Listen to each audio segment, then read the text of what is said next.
Né? Então, para entender um pouquinho mais sobre a Companhia dos Jesuítas, sobre essa congregação, nós vamos agora falar com o Lucas, que está lá com o padre Aguinaldo Duarte. Bom dia, Lucas! Então vamos aprender um pouquinho mais sobre os jesuítas. Conta para quem está em casa onde que é que você está, meu irmão.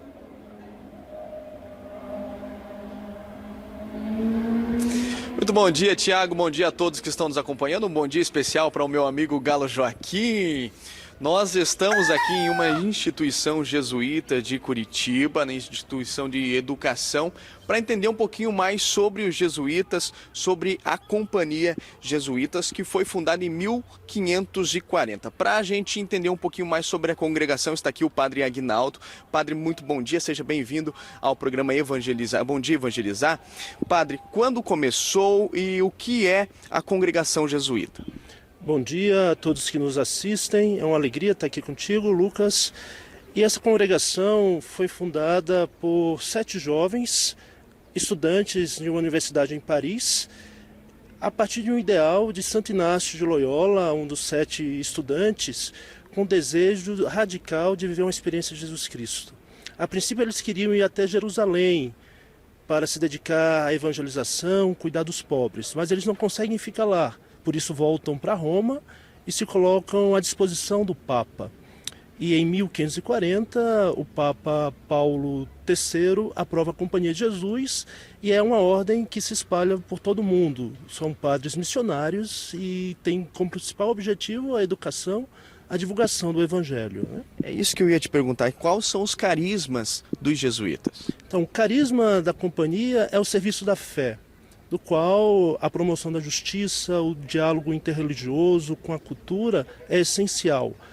E o jesuíta ele é formado neste âmbito da evangelização, tem jesuítas especializados em diversas funções, por exemplo, aqui em Curitiba, nós trabalhamos com educação, estamos numa igreja no centro, na Igreja do Rosário, e a nossa principal função é essa missão de evangelizar, através da educação, através do estudo, seja da teologia, seja das ciências. Né? E hoje é uma das principais ordens religiosas masculinas de todo o mundo.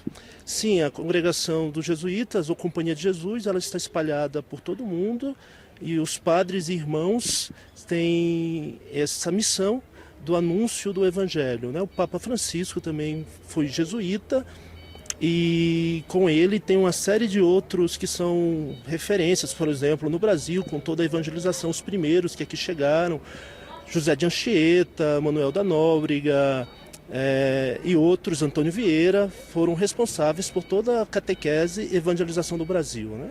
Padre, falando que chegou em todo o mundo, chegou no Japão com o São Paulo Miki, né, que também fez parte dos jesuítas, isso? Exato, um dos primeiros jesuítas que a ser enviado ao Japão foi Francisco Xavier e morreu por lá, dando a sua vida, e a família de Paulo Miki passou por esse processo de evangelização. Paulo Miki ele não chegou a ser ordenado padre, estava às vésperas da sua ordenação quando tem o processo dele de condenação, é preso com 3 outros jesuítas, que são também martirizados, com mais outros franciscanos. São 6 franciscanos, freis, e 16 leigos da Ordem Terceira Franciscana. Né? Padre, para a gente entender, o que são mártires?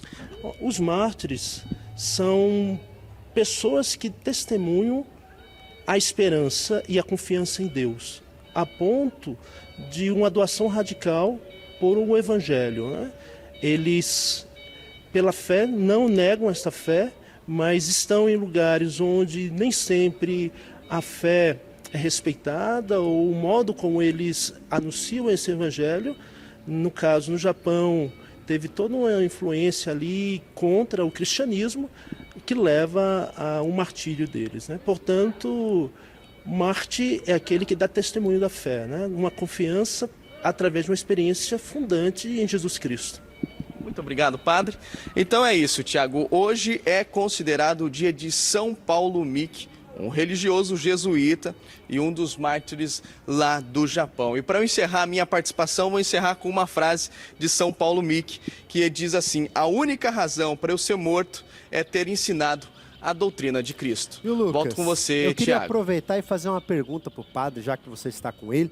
Nós sabemos que a história do Brasil é permeada pela evangelização dos jesuítas. E, sobretudo, aqui no Sul é muito forte a presença dos jesuítas. Eu gostaria que o padre comentasse um pouquinho para nós o porquê dessa presença tão forte no Sul do Brasil.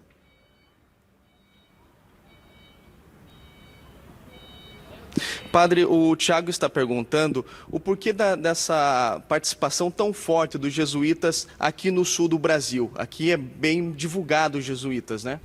Os jesuítas, eles chegaram aqui, como falar para vocês, através, desde ali em 1540, 500, após a descoberta do Brasil, foram os primeiros missionários no nosso território e aqui chegaram com as reduções. E no sul do Brasil tem as reduções indígenas, vieram muitos missionários com esse desejo da evangelização e se espalharam por todo o território. Depois da expulsão da companhia, há um retorno, e nesse retorno, principalmente com a educação.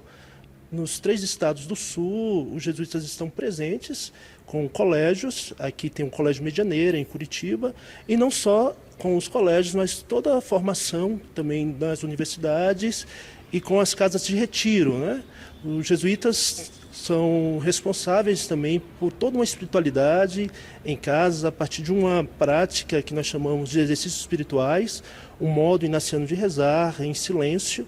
Essas casas são muito procuradas. Inclusive, esses dias o clero de Curitiba está em uma das nossas casas, no Morro das Pedras, em Floripa, fazendo seu retiro anual. Mais alguma coisa, Tiago? Bacana, Lucas, agradece o padre Aguinaldo por nós, obrigado a você também, que Deus abençoe a cada um de nós e pela intercessão de São Paulo Mic, a gente segue essa terça-feira das Santas Chagas. Obrigado.